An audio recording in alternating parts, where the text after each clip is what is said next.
Hi friends, ఎలా ఉన్నారు? అందరూ బాగున్నారు అనుకుంటున్నాను, బాగుండాలని కోరుకుంటున్నాను. గైస్, ఈరోజు ఈ వీడియోలో అయితే మనం రియల్మీ నుంచి రియల్మీ 8 సిరీస్ సక్సెసర్ 9 సిరీస్లో ఒక మొబైల్ అయితే లాంచ్ చేసింది అనమాట. అదే రియల్మీ 9 Pro Plus. సో ఈ మొబైల్ గురించి ఈరోజు మన వీడియోలో అయితే డిస్కస్ చేద్దాం. So of course it is and paper review అని కూడా చెప్పుకోవచ్చు. ఇంకా సార్ మీరు చూసిన సైరాంcinetech in Telugu, this is your friends and good party. Let's get to the video.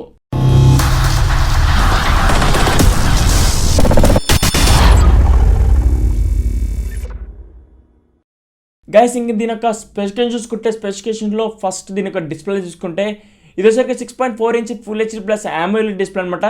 ఇది 90Hz రిఫ్రెష్ అయితే వస్తుంది. డిస్ప్లే చూసుకుంటే మనం పర్లేని చెప్పుకోవచ్చు, గుడ్. అండ్ అలాగే డిస్ప్లే వచ్చేసరికి మనకి కార్నింగ్ గొరిల్లా గ్లాస్ 5 ప్రొటెక్షన్ అయితే వస్తుంది. ఇంకా దీని యొక్క ప్రాసెసర్ చూసుకుంటే ఇది వచ్చేసరికి MediaTek Dimensity 920 ప్రాసెసర్ అయితే యూజ్ చేయడం జరుగుతుంది. ఇది ఒక 6 nm బిల్డ్ అయిన ప్రాసెసర్. దీనిలో ర్యామ్ ఏది ఇచ్చేసారంటే LPDDR4X ర్యామ్ అయితే యూజ్ చేయడం జరిగింది. అండ్ ఈ ప్రాసెసర్ వల్ల మనకి 4K 60 FPS వరకు వీడియో అయితే రికార్డ్ చేసుకోవచ్చు. అండ్ అలాగే పబ్జీ చూసుకుంటే స్మూత్ అండ్ ఎక్స్ట్రీమ్ వరకు సపోర్ట్ చేస్తూ అనమాట. సో ఇది ప్రాసెస్ చూసుకుంటే చాలా మంచి ప్రాసెసర్ తీసుకొచ్చారని అర్థమవుతుంది. సో ప్రాసెసర్ డిపార్ట్మెంట్లో గుడ్ అని చెప్పుకోవచ్చు. గ్యాస్ ఇంక కెమెరా సెటప్ చూసుకుంటే బ్యాక్ వచ్చరికి త్రిబుల్ కెమెరా సెటప్, ఫ్రంట్ వచ్చరికి సింగిల్ కెమెరా సెటప్ అనమాట. బ్యాక్ త్రిబుల్ కెమెరా సెటప్లో మెయిన్ కెమెరా 50 MP, దీని అపర్చర్ 1.7 ఉంటుంది. ఇది మనకి సోనీ IMX766 సెన్సార్ యూజ్ చేయడం జరిగింది. ఇది ఒక మంచి సెన్సార్, అంటే ఇది ఫ్లాగ్షిప్ సెన్సార్ అనమాట. ఇంకా సెకండరీ కెమెరా చూసుకుంటే 8 MP, ఇది అల్ట్రా వైడ్ యాంగిల్ లెన్స్. ఇంకా నెక్స్ట్ కెమెరా చూసుకుంటే 2 MP, దీని అపర్చర్ f2.4 ఉంటుంది. అది అల్ట్రా వైడ్ యాంగిల్ లెన్స్ చూసుకుంటే f2.2 ఉంటుంది అనమాట అపర్చర్. ఈ రెండు యావరేజ్ కెమెరాస్ అని చెప్పుకోవచ్చు. ఇంకా ఫ్రంట్ వచ్చరికి 16 MP అనమాట. దీని అపర్చర్ చూసుకుంటే f2.4 ఉంటుంది. దీని సోనీ IMX471 సెన్సార్ అనమాట, మంచి సెన్సార్ ఇది కూడా.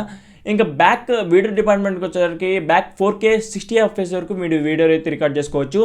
అండ్ స్లో మోషన్ ఉంటుంది. అండ్ అలాగే మనకి మంచి ఏదైతే ఒప్పోలో ఎఫెక్ట్స్ ఉన్నాయో సేమ్ ఎఫెక్ట్స్ దీంట్లో ఉంటుంది. అండ్ ఇంకా ఫ్రంట్ చూసుకుంటే 1080p 60 FPS వరకు వీడియో రికార్డ్ చేసుకోవచ్చు. ఇంకా దీని బ్యాటరీ చూసుకుంటే 4500 mAh battery with 65 what super book charging అయితే సపోర్ట్ చేస్తుంది. సో ఇది దీని యొక్క స్పెసిఫికేషన్ చూసుకుంటే గైస్, ఇంకా మనం బ్యాక్ అంటే దీని యొక్క ప్రైస్ చూసుకుంటే 6GB ప్లస్ 128GB వేరియంట్ వచ్చరికి 25,000 రూపీస్ పెట్టడం జరిగింది. 8GB ప్లస్ 128GB వేరియంట్ వచ్చరికి 27,000 రూపీస్ పెట్టడం జరిగింది. అండ్ అలాగే 8GB ప్లస్ 256GB వేరియంట్ వచ్చరికి 29,000 రూపీస్ పెట్టడం జరిగింది అనమాట. HDFC నుంచి మీకు 2,000 క్యాష్ బ్యాక్ అయితే వస్తుంది, అంటే డిస్కౌంట్ అనమాట, డెబిట్ కార్డ్స్ కానీ క్రెడిట్ కార్డ్లో కానీ. ఇంకా నెక్స్ట్ వచ్చరికి ఇది ఫ్లిప్కార్ట్లో అవైలబుల్ ఉంటుంది. 21st నుంచి ఇదైతే అవైలబుల్ ఉంటుంది. లాస్ట్కి మనం దీని యొక్క ప్లస్ అండ్ మైనస్ పాయింట్ చూసుకుంటే కెమెరా సెటప్ బ్యాక్ మంచి కెమెరా సెటప్ తీసుకోవడం జరిగింది. ఫ్లాగ్షిప్ కెమెరా సెటప్ అయితే తీసుకురావడం జరిగింది. అండ్ నెక్స్ట్ చూసుకుంటే దీని యొక్క బిల్డ్ క్వాలిటీ బ్యాక్ వచ్చరికి గ్లాస్ బాడీ అనమాట. అండ్ ఫ్రంట్ వచ్చరికి కార్నింగ్ గొరిల్లా గ్లాస్ 5 ప్రొటెక్షన్ అయితే ఉంటుందన్నమాట. బ్యాక్ మనం దీనిలో మెయిన్ ప్లస్ పాయింట్ ఏంటంటే కలర్ చేంజ్ అవుతుంటుంది.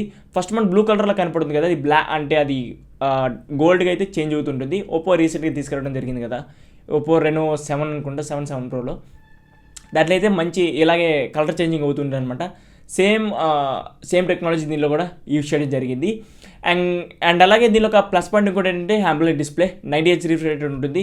అండ్ ఇంకో ప్లస్ పాయింట్ చూసుకుంటే దీని ఒక ప్రాసెసర్ MediaTek Dimensity 920 ప్రాసెసర్ అయితే యూజ్ చేయడం జరిగింది. 6 nm బిల్డ్ అయిన ప్రాసెసర్. అండ్ ఇంకా నెక్స్ట్ మనం ఇదైతే ప్లస్ పాయింట్స్. ఇంకా నెక్స్ట్ మనం మైనస్ పాయింట్ చూసుకుంటే మెయిన్ మైనస్ పాయింట్ కొద్దిగా కొంచెం తక్కువ ఇచ్చుంటే 20,000 రూపీస్ పెడితే బాగుండేది అనిపించింది. బట్ పర్లేదు, అంటే షార్టేజ్ జరుగుతుంది. అండ్ అలాగే ట్యాక్స్లు కూడా పెంచేశారు కదా మన వాళ్ళు. సో అందుకని కొద్దిగా ప్రైస్ అయితే కొంచెం ఎక్కువ అనిపించింది, ఇంకేం లేదు.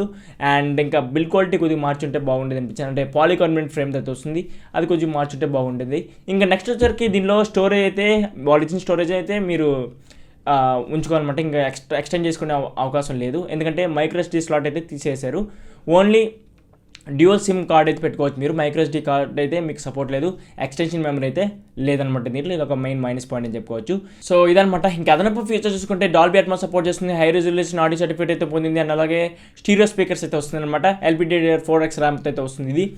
సో ఇదనమాట. ఇంకా మెయిన్ చూసుకుంటే ఇది ఓవరాల్గా ఆ ప్రైస్ సెగ్మెంట్లో కొనకూడదంటే సో డెఫినెట్గా నేనైతే లైక్ కొడతాను. I will choose this mobile. So when compare to OnePlus Nord CE to Realme 9 Pro Plus is the best mobile అని చెప్పొచ్చు. ఎందుకంటే కెమెరా సెటప్ చాలా బాగుంటుంది అండ్ అలాగే బిల్ క్వాలిటీ చాలా బాగుంటుంది.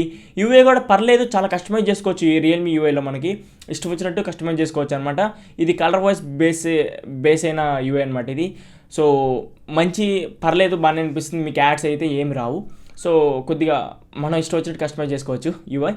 సో అది మీ మైండ్ సెట్ అండ్ మీ లైక్ మీద డిపెండ్ అయి ఉంటుంది అనమాట. మీరు ఏది లైక్ చేస్తారో అయితే మీరు తీసుకోవచ్చు. సో నా choice OnePlus Nord CE 2 versus Realme 9 Pro Plus ఏది తీసుకుంటా ఉంటే నా చాయిస్ ఏంటంటే Realme 9 Pro Plus. సో దీనిలో కెమెరా సెటప్ బాగుంటుంది, బిల్ క్వాలిటీ చాలా బాగుంటుంది, 920 ప్రాసెసర్ అండ్ అలాగే stereo speakers, Dolby Atmos, high resolution audio certificate పొందింది. సో ఓవరాల్గా the best mobile is the Realme 9 Pro Plus. So OnePlus Nord CE 2 అయితే నేనైతే చూస్ చేసుకోను. So when compare to Realme 9 Pro Plus.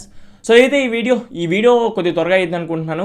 So టగటగా చెప్పాలని కొద్దిగా style మార్చేసి కొద్దిగా స్పీడ్గా చెప్పాలనుకుంటున్నాను. కొద్దిగా త్వరగా తీసాను వీడియో. సో అయితే ఈ వీడియో మీకు గ్యారెంటీగా నచ్చిందని ఆశిస్తున్నాను. లైక్ చేయండి అండ్ షేర్ చేయండి. ఇంకా మన ఛానల్ని సబ్స్క్రైబ్ చేసుకోకపోతే సబ్స్క్రైబ్ చేసుకోండి. ఇలా మీకోసం మీ మిత్రుడు సారంగొట్టపాటి ఎప్పటికప్పుడు Cine&Tech ఎపిసోడ్తో మీ ముందు రాడు. So signing out with your friend Sarangottapati. Thanks for watching. Bye by.